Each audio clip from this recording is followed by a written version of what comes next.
Tão ilustre e numeroso auditório, minha ideia hoje é desenganá-los com relação à arte de pregar. Eu quero que, assim como muitos dos pregadores que se espalham por todos os cantos do planeta, hoje vocês saiam daqui desenganados com a arte da pregação. Para isso, recorramos ao Evangelho.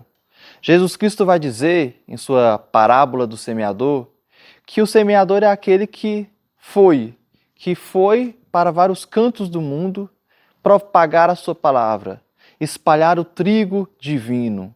Mas por causa disso, ele se deparou com vários obstáculos. Ele lançou os trigos e os trigos se afogaram nos espinhos. E ele insistiu uma segunda vez. Ele lançou os trigos e eles se secaram nas pedras. E ele tentou uma terceira vez. Ele lançou os trigos e esses trigos caíram nos caminhos fechados. E nesses caminhos passaram os homens que pisaram no trigo. Nesses caminhos passaram as aves que comeram os trigos. Mas o pregador, conduzido pela orientação de Cristo, segue a missão. E numa quarta vez ele encontra terra boa. E essa terra boa frutifica em abundância, grandes riquezas, como resultado da propagação do trigo. Vejam, o trigo é a palavra de Deus. Os espinhos são os corações embaraçados com as riquezas, com as delícias desse mundo. As pedras são os corações de vontades endurecidas. E nesses corações a palavra de Deus se seca. Os caminhos fechados são aqueles corações embevecidos com a transitoriedade do mundo, com as coisas que vão e passam, com as coisas que nos atravessam. Agora, a terra boa, essa são os corações bons, que integram a palavra de Deus e a transformam em fruto divino, e a transformam em fruto material. Os sermonistas, eles transitaram por várias partes do mundo para propagar a palavra de Deus. Em algum momento, eles vão consultar Isaías, vão perguntar, inclusive, para São Gregório, sobre a quais criaturas deveriam ser convertidas, quem deveria receber a pregação celestial. Os homens, certamente, os seres humanos todos. Mas todas as criaturas deveriam receber a conversão? Isso quem vai nos dizer é São Gregório. Isso significa que as plantas, que são os vegetais, eles também deveriam receber a pregação celestial. E aí os apóstolos perguntam para São Gregório, além das plantas e dos homens, devemos pregar também aos animais? E a resposta continua pela afirmativa. São Gregório diz que sim, para os animais também preguem. E um outro apóstolo ainda vai mais longe e pergunta, até as pedras nós devemos pregar? E São Gregório vai dizer que sim, preguem as pedras também. E por que isso? Porque os seres humanos, eles são divididos, eles são degenerados nos 4 gêneros de criaturas do mundo. Nós temos humanos que são humanos. Nós temos humanos que são pedras, porque são endurecidos em seus próprios interesses. Temos seres humanos que são como animais, são feras indomáveis. E nós temos seres humanos também que são como as plantas, são troncos, são vegetais, indiferentes a tudo que está à sua volta.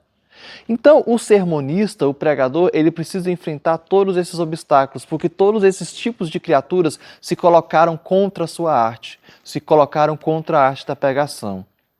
Antigamente, nós tínhamos vários pregadores que tinham um fruto muito maior.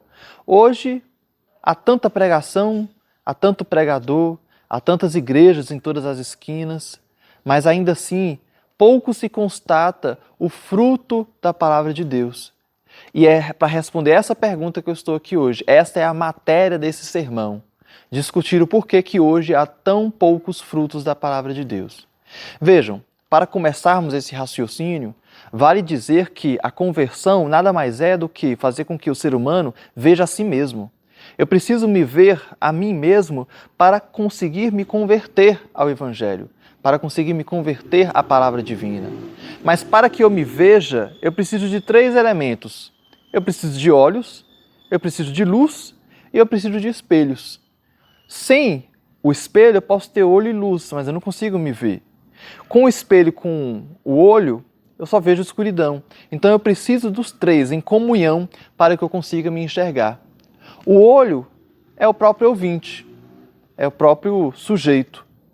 O espelho é o pregador que na sua fala se desdobra para que os ouvintes vejam a si na própria fala, na fala do pregador. E a luz é Deus que ilumina e agracia nosso coração. Vejam, se hoje a arte de pregar falha, fracassa todos os dias, a responsabilidade ou é por parte da luz, que é Deus, ou é por parte dos pregadores, que são o espelho, ou é por parte dos ouvintes, que são os olhos. Vamos por partes, então. Primeiramente temos Deus. Na parábola do semeador, Cristo vai dizer que o trigo muitas vezes não vingava. E por quê? Por causa dos espinhos, por causa das pedras e por causa dos caminhos fechados. Nunca por causa do sol. E Deus representa o sol. E o sol é a luz que ilumina tanto os corações bons quanto os corações ruins, igualmente. Então eu não posso dizer que Deus é o responsável pelo fracasso da pregação, porque na verdade essa luz ilumina a todos de igual. Na verdade, falta interesse por parte de alguns. Então, de cara, podemos descartar Deus como responsável pelo culpado, como culpado pelo fracasso da pregação atual. Vamos então ou para os ouvintes ou para os pregadores. A culpa é de um ou do outro.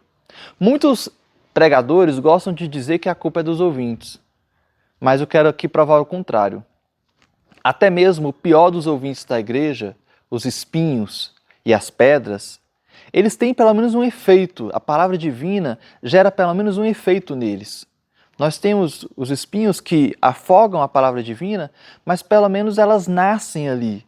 Então, por mais que existam vários tipos de ouvintes, eles não podem ser considerados culpados justamente porque os ouvintes são infindáveis de tipos, de tipologias. Então eu não posso dizer que a culpa é dos ouvintes por causa disso. Porque até o pior dos ouvintes, quando recebe a palavra onipotente de Deus, ela floresce em algum nível, ela tem pelo menos algum efeito. E com isso eu me encaminho para discutir, portanto, a culpa dos pregadores. Sim, se a culpa não é de Deus e se a culpa não é dos ouvintes, a culpa só pode ser dos pregadores. E para entendermos o porquê dos pregadores seriam os culpados, eu queria considerar 5 dimensões. A primeira é a dimensão da pessoa, a pessoa que fala. A segunda é a questão do estilo, qual estilo essa pessoa selecionou para utilizar. A terceira é a questão da matéria, qual assunto deve ser discutido. A quarta é a ciência, qual saber é evocado. E a quinta e não menos importante é a voz, com qual voz eu escolho exortar a palavra divina. Então, voltemos. Primeiro sobre a pessoa. Ec homo, já dizia a expressão latina. O pregador ele deve ser o exemplo vivo daquilo que prega. Jesus Cristo vai dizer que saiu para semear aquele que semeia, e não saiu para semear o semeador. E por que essa diferença? Porque existe uma grande diferença entre o semeador e aquele que semeia. Assim como existe uma grande diferença entre o governador e aquele que governa, o professor e aquele que ensina, o estudante e aquele que estuda. Porque estudante, governador, professor, semeador são apenas posições no mundo. Agora, aquele que semeia, aquele que ensina e aquele que estuda são ações. O pregador precisa ser o exemplo concreto da sua própria defesa, ele precisa ser a ação encarnada, ele precisa ter relação íntima com aquilo que ele está defendendo. Ele precisa ser um exemplo vivo do que ele está defendendo. Não pode haver separação, não pode haver contradição entre o que eu defendo e o que eu faço. Então, ec homo, eis o homem como ele o defende. Isso porque, para que a gente consiga converter nossa alma, é muito mais fácil que a gente converta pelos olhos do que pelos ouvidos. O que você fala só para os ouvidos morre com facilidade. Agora, o que você traz visualmente como um exemplo visual, vivo, aí sim, esse exemplo que é visto potencializa a capacidade da pregação. Além disso, temos também o estilo. O estilo é muito importante. Muitos pregadores hoje usam estilos dificílimos, estilos que, na verdade, têm como intuito apenas colocá-los enquanto vitrines de inteligência. Não estão preocupados em acessar uma informação, em fazer com que a informação, fazer com que a compreensão seja acessível para todos. Eles querem se colocar como vitrines de inteligência mesmo. Com isso, eles trazem palavras difíceis, palavras rebuscadas, que só afastam cada vez mais os pregadores dos ouvintes. Eu critico profundamente esse estilo dos pregadores modernos. E é por isso que eu quero aqui defender o estilo do primeiro e mais antigo pregador que existiu no mundo. Ele, o céu. O céu tem um estilo que tem muito a nos ensinar. Vejam as estrelas. As estrelas, elas são elevadíssimas e extremamente claras. E é justamente essa característica que faz de um sermão um bom sermão.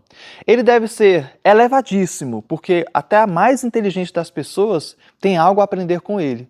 Mas ao mesmo tempo ele tem que ser profundamente claro, porque o mais ignorante dos homens pode acessá-lo. Então, justamente essa dubiedade é algo inerente das estrelas e que tem que aparecer também nos grandes sermonistas. Além disso, muitos dos pregadores modernos gostam de utilizar um estilo de xadrez, onde o que está preto não pode ser branco e o que está branco não pode ser preto. E com isso, eles vão irritando as palavras, eles trazem sempre o seu sentido oposto. Então, para falar de Deus, eles precisam falar do diabo. Para falar do céu, eles precisam falar do inferno. Para falar do amor, eles precisam falar do ódio. Para falar do bem, eles precisam falar do mal. Então essa dicotomia, essa forma em xadrez é totalmente contra o estilo do primeiro dos pregadores, que é o céu. O céu é essa organicidade desarmônica das estrelas que se relacionam vivamente como deve ser, porque a história humana ela é complexa. Então essa mistura é uma forma de representar justamente essa complexidade. Então recorramos ao primeiro dos pregadores, nos afastemos um pouco desses estilos de xadrez dos pregadores modernos, que só querem se colocar enquanto grandes detentores do conhecimento. Além disso, nós também temos a matéria. A matéria é muito importante, porque um bom sermão ele tem que ter uma única matéria, um único assunto, portanto. Jonas passou 40 dias no deserto falando sobre o mesmo assunto. Nós, hoje em dia, queremos em uma hora falar de 40 assuntos diferentes.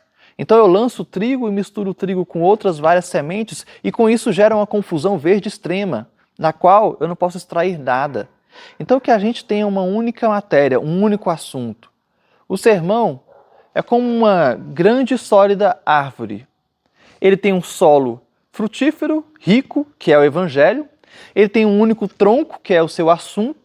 Esse tronco gera vários galhos, que são os seus discursos, e as folhas que brotam dos galhos são as várias palavras que vão ornamentar e revestir esses discursos. A árvore é um bom sermão, é uma metáfora para o sermão. Então, o sermão ele tem que ter essa estrutura arbórea, rija, próspera, saudável e sólida. Mas para isso, que se escolha uma única matéria, que se escolha um único assunto. Além da matéria, temos também a ciência. Com qual ciência eu vou falar? Quais saberes eu vou veicular? Vejam, de nada adianta defender uma ciência alheia, de nada adianta defender ideias que não são suas. Saul usou as armas que eram boas a Saul. Moisés usou as armas que eram boas a Moisés. Isaías usou as armas que eram boas a Isaías. Então não utilizem ideias e discursos que não são seus. Não defendam a ciência que não é sua e que não faz sentido para você. Defendam uma verdade que seja sua. Porque aquilo que você fala da boca para fora morre nos ouvidos. Agora, aquilo que você traz com o seu juízo e com o seu entendimento de mundo penetra com mais facilidade no entendimento e na compreensão dos seus ouvintes. Então recorramos a um trabalho que seja fruto do suor do nosso próprio rosto. Não queiram obter lucro em cima do trabalho dos outros. Foquem no que faz sentido para vocês. Além disso, nós temos, enfim, a voz. Veja, Jesus Cristo foi crucificado porque, embora tivesse a razão ao seu lado, contra eles tinham os brados irritados, os gritos odiosos daqueles que queriam matá-lo.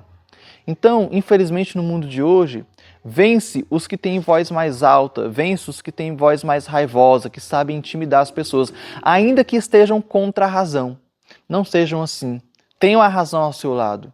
Ter a razão ao seu lado, ainda que em voz baixa, ainda que em voz mansa, é o primordial. Tenham a razão ao seu lado, ainda que vocês desagradem as pessoas. Bom, discutindo essas 5 dimensões, a gente percebe que nós temos pregadores hoje em dia que respeitam essas 5 dimensões, mas ainda assim eu insisto na pergunta originária. Por que que há tão pouco fruto de Deus? Bom, considerando todas essas reflexões, A resposta só pode ser uma.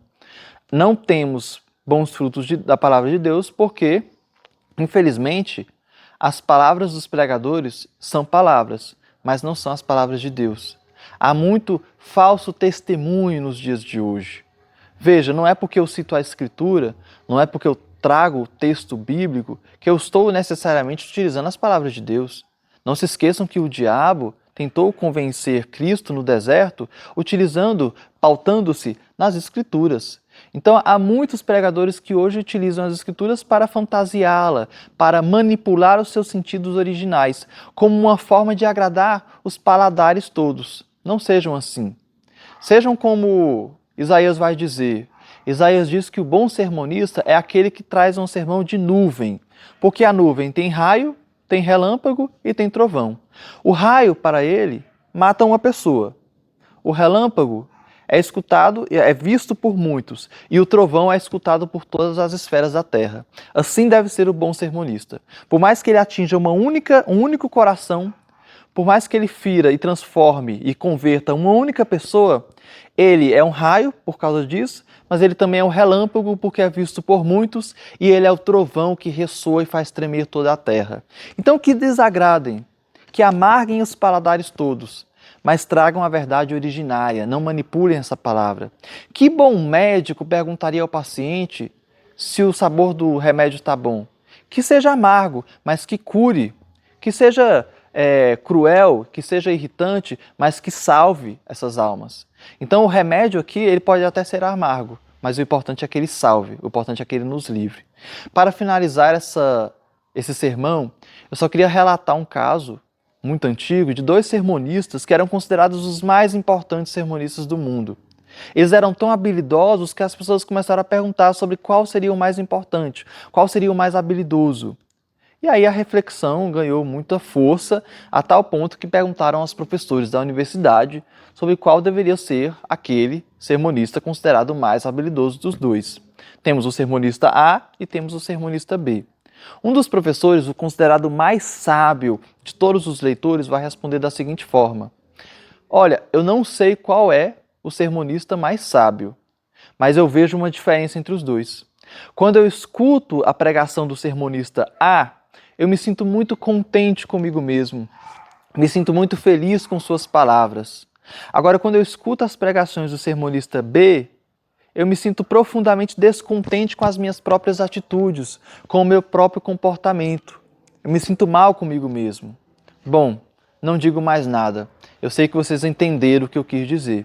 Não sejam um sermonista que quer agradar as pessoas. Não convertam a palavra de Deus em algo diferente do que ela é originalmente só para agradar certos paladares.